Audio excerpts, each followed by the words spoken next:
बुंदेलखंड के सूखे पठारों पर बसा था एक गांव माधोपुर। वहीं एक टूटी फूटी झोपड़ी में रहता था शिवा, एक गरीब, मेहनती और ईमानदार युवक जिसे किस्मत जैसे बार बार धोखा देती रहती थी। शिवा खेत में फावड़ा चला रहा था। तपती धूप में पसीने से लथपथ चेहरा, पर हिम्मत अब भी बाकी थी। खेत बंजर पड़ा था, पानी की एक बूंद तक नहीं थी। हाँ, इतनी मेहनत कर ली हमने, फिर भी हमारे खेतों में कुछ न उग रहा। हमारी तकदीर तो ऐसा लग रहा है कि सच में पत्थर ही पर लिखी गई है। तभी उसका दोस्त प्रीतम वहां आ पहुंचा।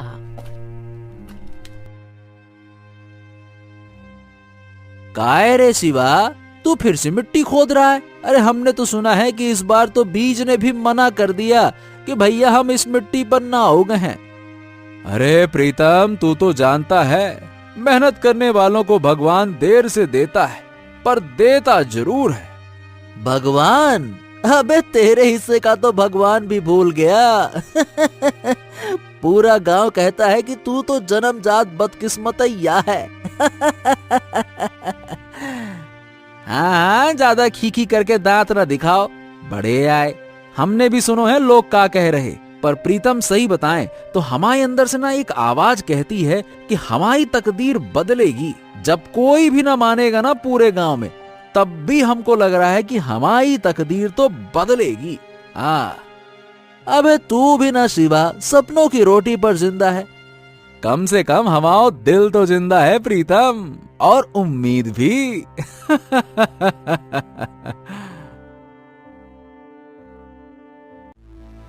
प्रीतम हंसते हुए वहां से चला गया।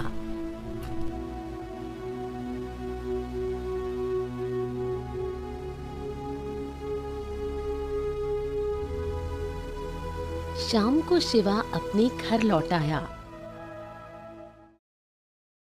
उसकी माँ मिट्टी की चूल्हे पर बैठी थी, पर चूल्हा ठंडा पड़ा था। बेटा, लगता है भगवान ने तेरी तकदीर बिना स्याही की कलम से लिखी है। ए अम्मा, तुम ही तो सिखाती हो, हिम्मत कभी ना हारनी चाहिए। पर बेटा, जब पेट भूखा हो और किस्मत अंधी, तब माँ का दिल कांप जाता है। अपने दिल को जरा थाम तो अम्मा। तू देखना, जिस मिट्टी को सबने छोड़ा है ना, वहीं हम एक दिन सोना उगाएंगे। हाँ, तेरा भरोसा अभी भी नहीं टूटा? हमारा भरोसा अबे ना टूटो अम्मा। तकदीर को हम नहीं चुन सकते, पर तकदीर से हारना भी तो जरूरी नहीं है ना। तू बस हमारा साथ दे अम्मा, फिर देख हम क्या कमाल करते हैं।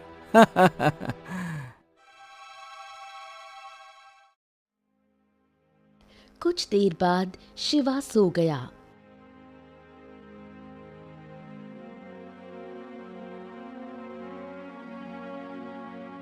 अगली सुबह शिवा खेत जाने को तैयार होने लगा।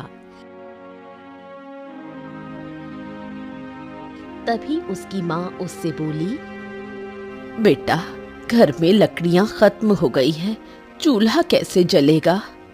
हाँ तो ठीक है अम्मा, हम जंगल से लकड़ियां लाए दे रहे, उसके बाद खेत चले जाएंगे।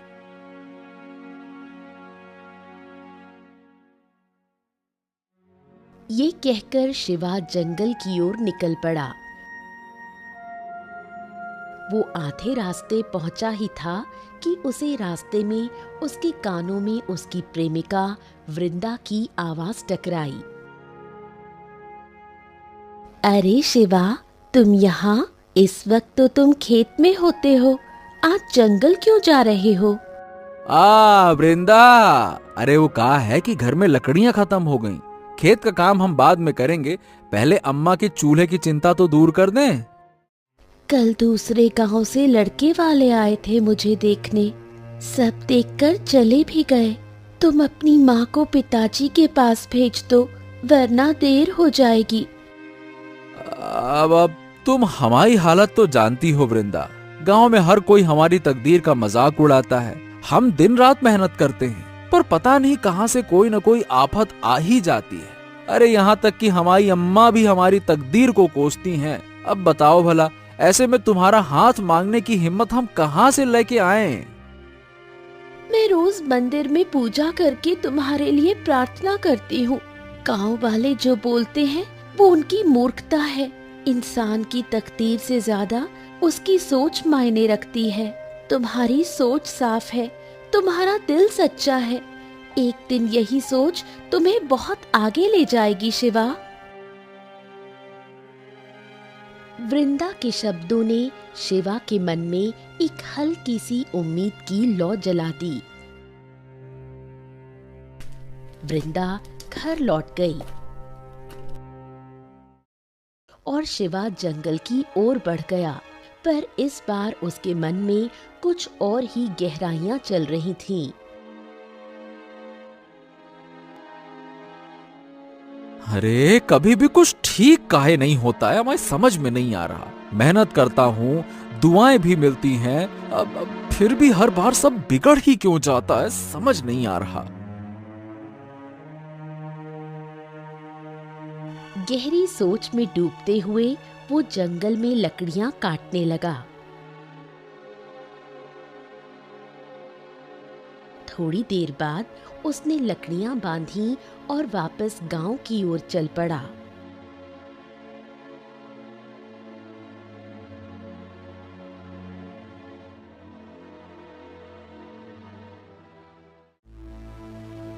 अरे ये कौन सो रास्ते पे आ गए हम? ये तो, अरे दद्दा रे, हम तो रास्ता ही भटक गए।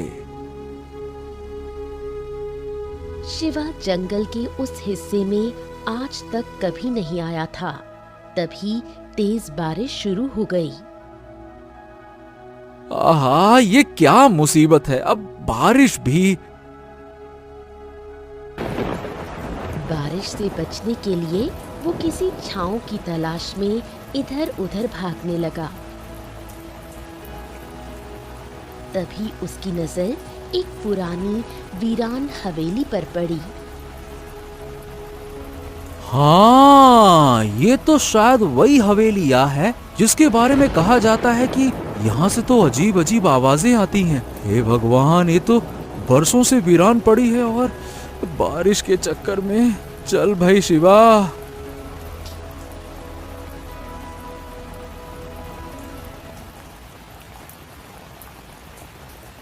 डरते डरते शिवा उस हवेली के नजदीक पहुंचा। बारिश भी तेज थी और भूख की ज्वाला भी बढ़ रही थी। हाँ, बस कुछ देर हम बैठेंगे, उसके बाद बारिश रुकते ही यहाँ से रफू चक्कर। भैया यहाँ ना रुकना। पर जैसे ही उसने कदम अंदर रखा, उसकी आंखें फटी की फटी रह गईं। अंदर का दृश्य वैसा नहीं था जैसा बाहर से लगता था। हवेली भीतर से टूटी फूटी नहीं, बल्कि किसी पुराने राजा की तरह सजी हुई थी। दीवारों पर प्राचीन चित्र, फर्श पर महंगे गलीचे और कमरे के बीचों बीच रखी एक बेशकीमती बंदूक। है, ये कैसे हो सकता है? बाहर से ये हवेली तो एकदम खंडहर जैसी, और अंदर, ओ दादा रे, किसी राजा के महल जैसी। शिवा अब भूल चुका था कि वो रास्ता भटक गया था। तभी शिवा की नजर एक कमरे की ओर चली गई, जहां से कुछ आवाजें आ रही थीं। शिवा उस कमरे की ओर बढ़ गया। सामने का दृश्य देखकर वो बुरी तरह चौंक गया। हैं? जो कहा है, एक बड़े से पिंजरे में तोता बंद है और ऊके बगल में एक खूंटे से बंधा एक गधा भी है। तोता और गधा संगे संगे, बड़ी विचित्र बात है। ई वीरान हवेली में ये तोता और गधा क्या कर रहे? ये तोता तो देख के ऐसे लग रहा है कि जैसे रोज खाता पीता है, और ये गधा तो ऐसा लग रहा है जैसे अबई अबई बांधा गया है। इसका मतलब क्या कोई इस हवेली में रहता है? तभी तोता शिव को देखकर इंसानी आवाज में बोल पड़ा। आखिरकार तू आ ही गया शिवा, लेकिन तूने आने में देर कर दी। तभी गधा भी इंसानी आवाज में बोल पड़ा। तो क्या हो गया? अगर सुबह का भूला शाम को आ जाए तो उसे भूला ना कहते।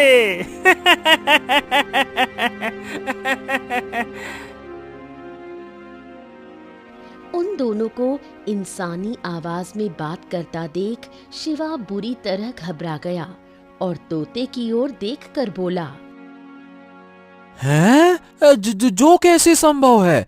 तुम तो एक तोता हो, तुम इंसानों की भाषा में कैसे बात कर सकते हो? और गधा भी ये कैसे इंसानों की भाषा में बात कर रहा है? शिवा की बात सुनकर तोता हंसते हुए बोला, हम दोनों इंसानों की भाषा में क्यों और कैसे बात कर रहे हैं, इसका रहस्य तुझे कुछ देर बाद में पता लग जाएगा।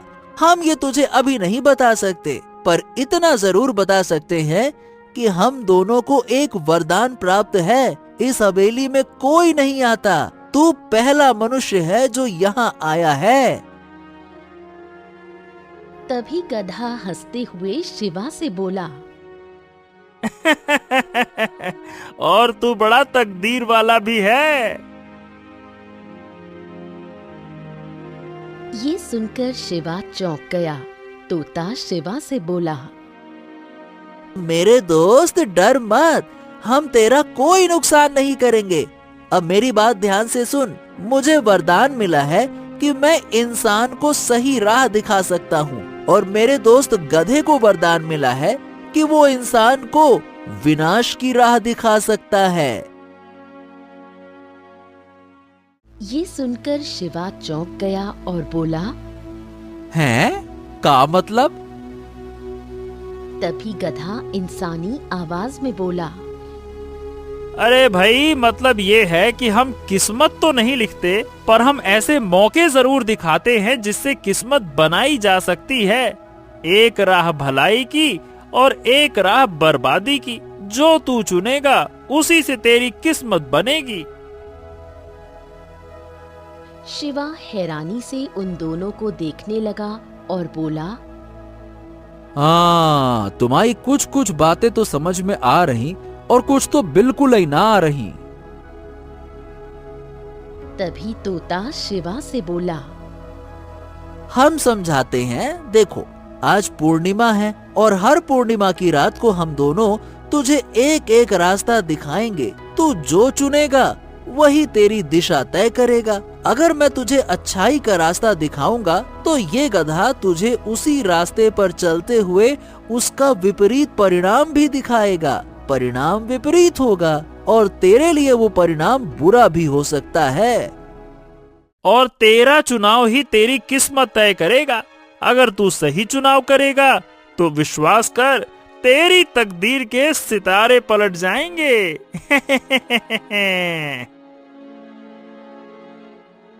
शिवा गहरी सोच में डूब गया।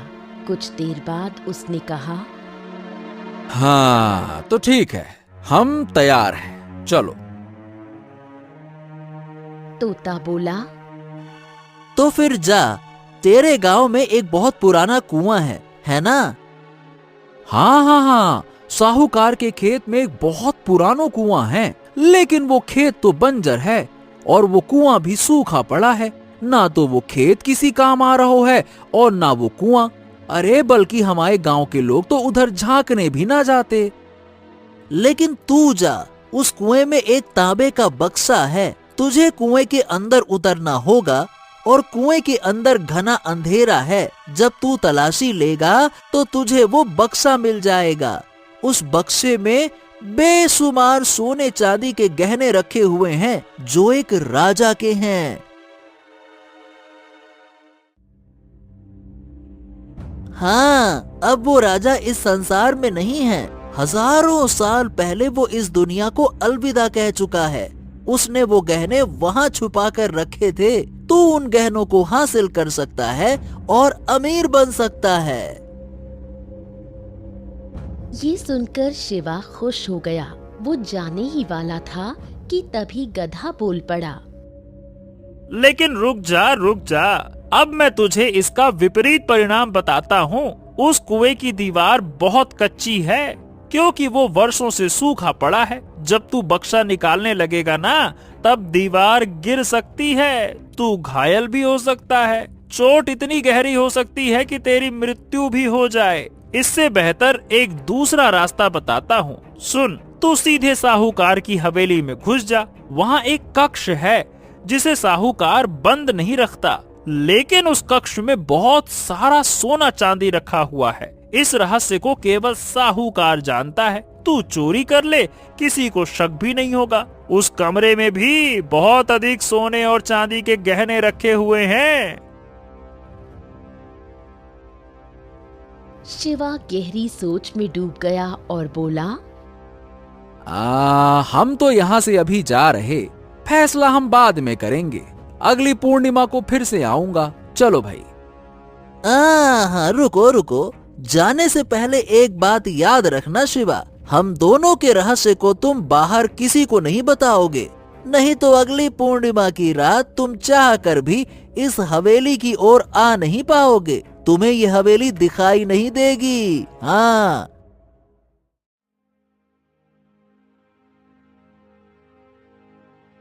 शिवा सीधे साहूकार के बंजर खेत की ओर चला गया। खेत की ओर जाते हुए वो बड़बड़ाने लगा, हमें तो लग रहा है कि इस बार वाकई में हमारी तकदीर बदलने वाली है। हाँ।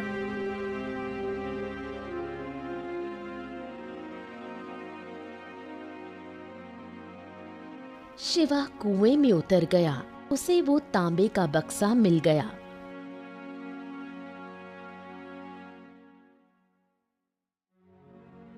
शिवा बक्से को लेकर कुएं से बाहर आ गया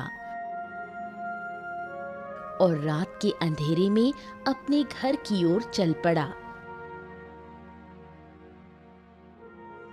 घर पहुंचकर उसने वो बक्सा खोला तो उसमें बेशुमार गहने देखकर उसकी मां चौंक गई। इतने सारे सोने के गहने तेरे पास कहां से आए? अरे अम्मा, बस समझ लो यही हमारी तकदीर में लिखा था। और अम्मा विश्वास करो, तुम्हारा बेटा कभी चोरी ना कर सकता। शिवा की मां भावुक हो गई और बोली, मुझे पूरा विश्वास है तू कोई गलत काम नहीं कर सकता।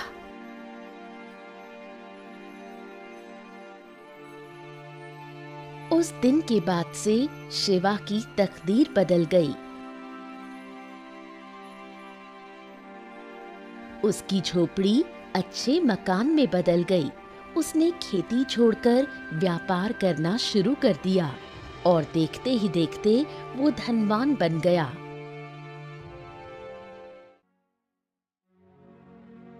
दूसरी पूर्णिमा की रात पर शिवा दोबारा उस रहस्यमयी स्थान पर जा पहुंचा। तोता और गधा पहले से मौजूद थे। लगता है तूने अच्छाई के रास्ते को चुना। चलो अच्छा है, अब देख तेरे साथ क्या होता है। अब मेरी बात ध्यान से सुन। राजा चंद्रसेन अपने महल में युवकों की परीक्षा ले रहा है। जो जीत गया उसे दरबार में संदेश वाहक बनाया जाएगा। तू जाकर भाग्य आजमा, भले ही कठिन हो, लेकिन जा। लेकिन अगर तू वहां गया तो तुझे पहरेदार मारेंगे। तू क्या करेगा? क्या वहां पे जाके राजा की सेवा करेगा? अरे सीमा पर एक सराय है, वहां से व्यापारियों का माल लूट और जल्दी अमीर बन जाएगा। हाँ।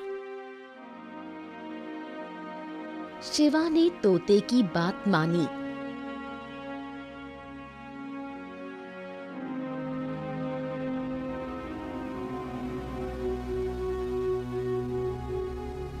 और महल पहुंच गया। राजमहल के प्रांगण में युवकों की भीड़ लगी थी।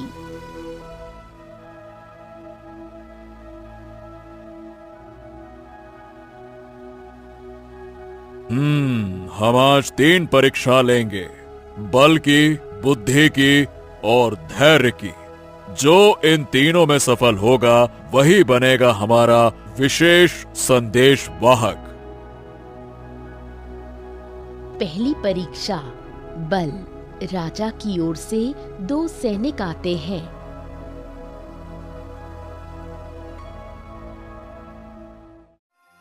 पहली चुनौती, हाथियों को नियंत्रित करना। जो उन्हें वश में करेगा वही आगे बढ़ेगा। शिवा हाथी के सामने आता है, शांति से उसकी आंखों में देखता है, धीरे धीरे उसके पास जाता है, कान सहलाता है और उसे बैठा देता है। ओए, इसने तो कर दिखाया।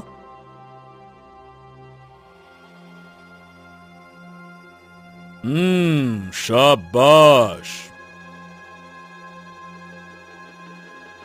अगली परीक्षा बुद्धि की परीक्षा। बुद्धि। एक पहेली है, 4 दीवारों में बंद हूं मैं, ना मैं दिखता ना मैं चलता, मेरे बिना सब मौन है, मुझसे ही हर बात पलता। शिवा सोचते हुए बोला, हाँ, हर बात पलता, मौन। हाँ, उत्तर है शब्द। बिल्कुल सही।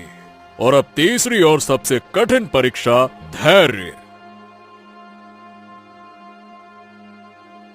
राजा की आज्ञा से युवकों को गर्म धूप में एक घड़े को सिर पर रखकर 5 कोस चलने को कहा जाता है।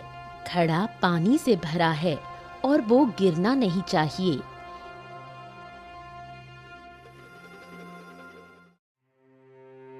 शिवा पूरे रास्ते मौन, शांत, संयमित रहता है, घड़ा नहीं गिराता।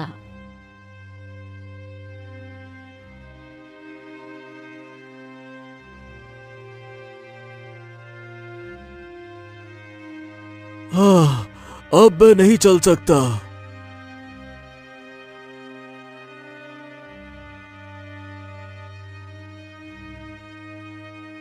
अरे, मेरा तो पानी छलक गया। लेकिन शिवा ने न पानी गिरने दिया न थकावट दिखाई। वो 5 कोस चलकर समय पर वापस पहुंचा।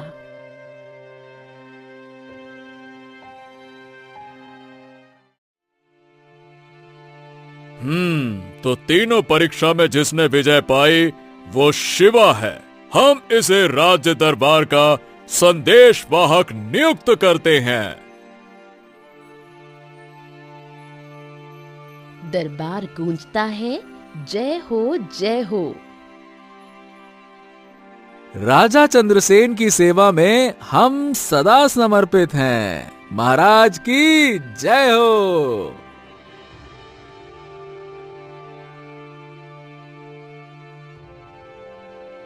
इस तरह शिवा ने दूसरी पूर्णिमा पर भी अच्छाई का रास्ता चुना और उसके जीवन ने एक और मोड़ ले लिया। गांव वालों ने शिवा को हमेशा फूटी तकदीर वाला समझा था। कोई उसे देखना तक पसंद नहीं करता था। लेकिन जब उसकी मेहनत रंग लाई और वो राज दरबार का संदेशवाहक बना तो पूरे गांव की सोच बदल गई।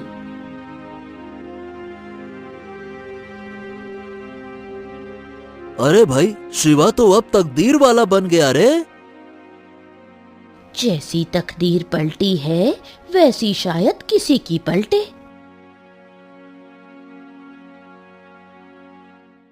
वही गांव जो कभी उसका उपहास करता था अब उसे सम्मान की दृष्टि से देखने लगा। कुछ समय बाद गांव का मुखिया स्वयं उसके घर आया।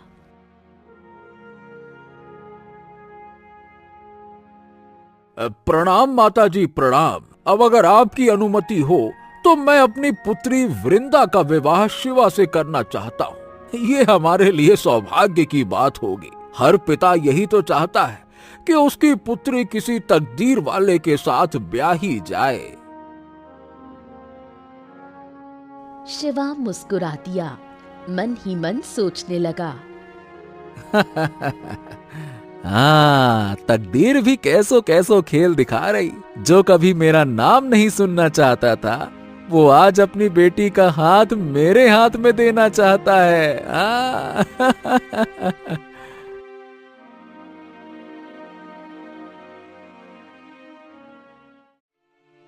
कुछ ही दिनों में विवाह संपन्न हो गया। वृंदा शिवा की अर्धांगिनी बन गई।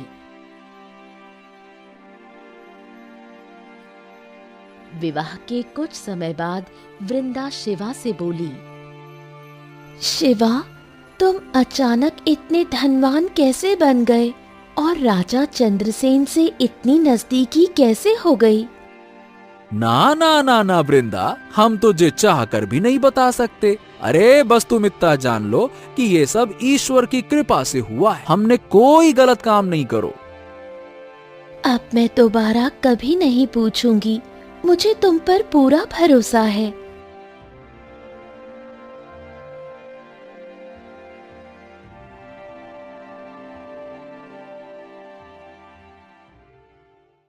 समय बीतता गया, लेकिन पूर्णिमा की रात शिवा को फिर से तोते और गधे की याद आई। उस रात कुछ खींचता हुआ उसे हवेली की ओर ले गया। हवेली की दहलीज पर कदम रखते ही दीवारें कांप उठीं।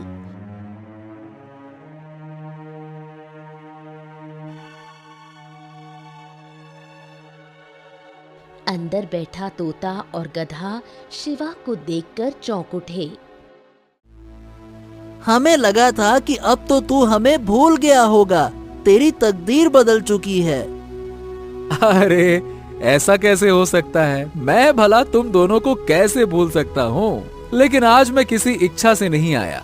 मैं आज ये जानने आया हूँ कि तुम दोनों आखिरकार हो कौन। हाँ, अब वक्त आ गया है सच्चाई बताने का और हमारे श्राप से मुक्त होने का। तू हर बार भले रास्ते पर गया, इसी वजह से हमें आजादी मिल रही है। हम तो बस रास्ता दिखाते हैं। भगवान ने हमें यही हक दिया है। चुनाव तेरा, लेखा जोखा उसका। तू है तकदीर वाला, क्योंकि तूने सही चुना।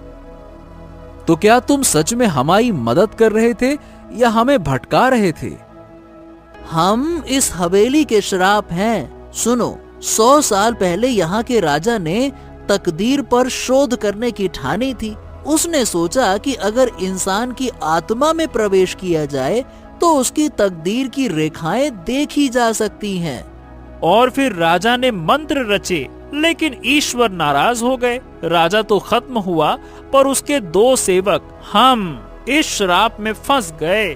हमारे श्राप की मुक्ति का मार्ग यही था कि हम एक मनुष्य को 2 राहें दिखाएं और वो हर बार अच्छाई की राह चुने।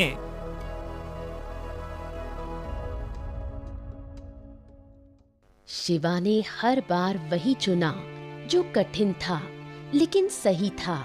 उसी क्षण तोता और गधा रंग बिरंगे प्रकाश में बदलकर 2 पुरुषों के रूप में प्रकट हुए।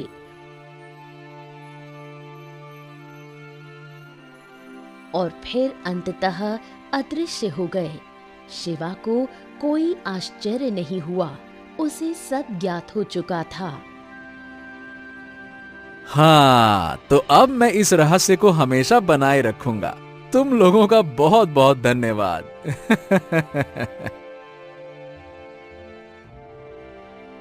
इतना कहकर शिवा मुस्कुराया और हवेली से बाहर निकल गया। तकदीर वही करती है जो इंसान के कर्मों से जुड़ी हो। जो सही राह चुनता है, तकदीर खुद उसके आगे झुक जाती है।